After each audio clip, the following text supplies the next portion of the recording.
Hai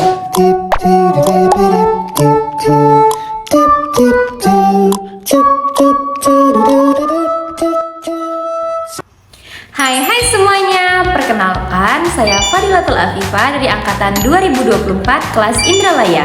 Pada video ini saya akan membahas salah satu model pembelajaran yang sangat menarik dan relevan untuk diterapkan di kelas ekonomi, yaitu model pembelajaran Discovery Learning.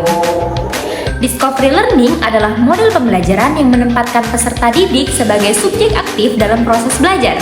Siswa tidak hanya menerima informasi dari guru, tetapi menemukan sendiri konsep, prinsip, atau pengetahuan melalui proses penyelidikan dan eksplorasi.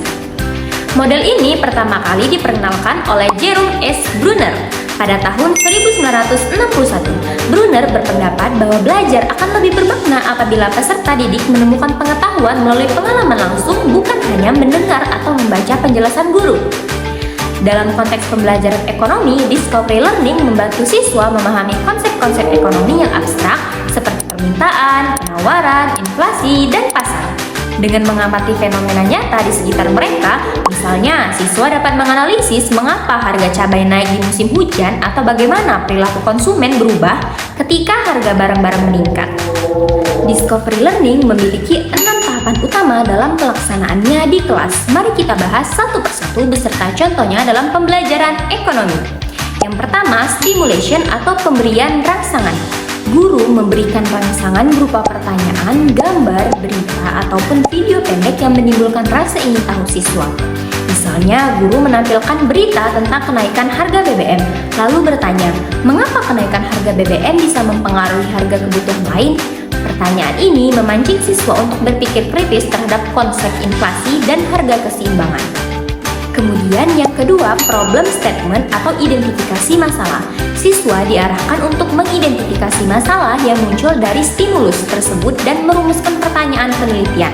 Contohnya, apa hubungan antara kenaikan harga BBM dengan biaya produksi dan harga barang di pasaran? Kemudian yang ketiga, data collection atau pengumpulan data. Pada tahap ini, siswa mengumpulkan data melalui observasi, membaca buku, mencari artikel di internet, ataupun melakukan wawancara sederhana. Misalnya, siswa mencari data harga BBM, biaya transportasi, dan harga bahan pokok selama 3 bulan terakhir.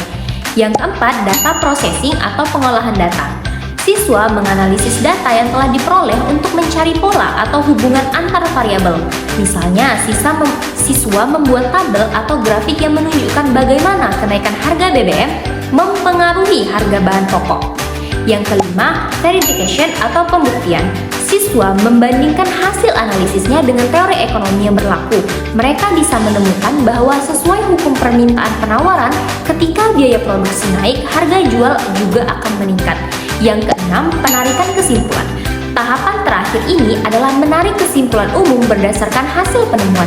Misalnya, kenaikan harga BBM menyebabkan kenaikan biaya produksi yang kemudian menaikkan harga barang-barang kebutuhan lain. Selama proses ini, guru berperan sebagai fasilitator yang membimbing siswa dengan pertanyaan-pertanyaan pemicu, bukan sebagai pemberi informasi utama. Dengan demikian, siswa menjadi lebih aktif, kritis, dan terlibat langsung dalam proses pembelajaran.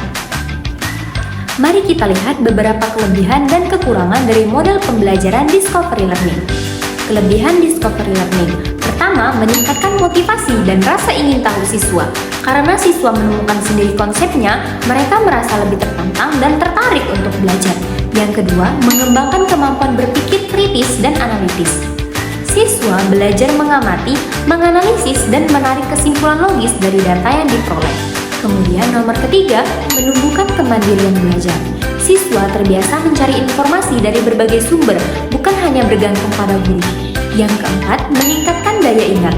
Pengetahuan yang ditemukan sendiri akan lebih melekat karena diperoleh melalui pengalaman langsung. Yang kelima, mendorong kemampuan komunikasi dan kerjasama.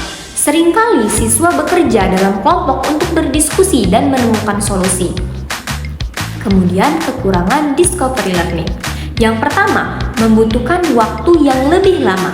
Karena siswa harus melalui proses pengamatan dan analisis, pembelajaran bisa memakan waktu lebih panjang dibanding metode ceramah. Yang kedua, tidak semua siswa siap atau terbiasa belajar mandiri. Siswa yang pasif atau kurang percaya diri seringkali kesulitan berpartisipasi aktif. Kemudian ketiga, guru perlu kesiapan yang tinggi. Guru harus mampu merancang stimulus dan pertanyaan yang menantang namun tetap sesuai dengan kemampuan siswa.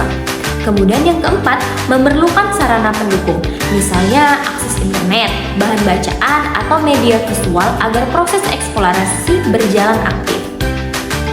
Nah, dari yang kita bahas tadi dapat disimpulkan bahwa pembelajaran discovery learning merupakan model pembelajaran yang menempatkan siswa sebagai penemu pengetahuan.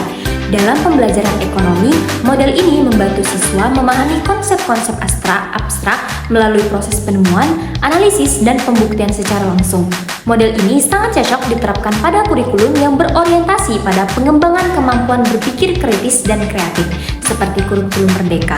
Dengan discovery learning, guru tidak lagi menjadi satu-satunya sumber pengetahuan, tapi menjadi pembimbing yang mendorong siswa berpikir dan menemukan jawaban sendiri. Saya pribadi berpendapat bahwa discovery learning adalah salah satu model yang paling relevan di era digital saat ini. Siswa dapat memanfaatkan berbagai sumber informasi untuk melakukan penemuannya, sekaligus belajar menilai keabsahan data yang mereka peroleh.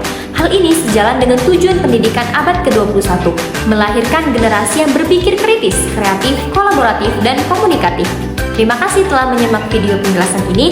Semoga materi tentang model pembelajaran discovery learning dapat menambah pemahaman Anda mengenai strategi pembelajaran yang inovatif dan efektif untuk diterapkan di kelas ekonomi. Saya Fadilatul Afifah, terima kasih.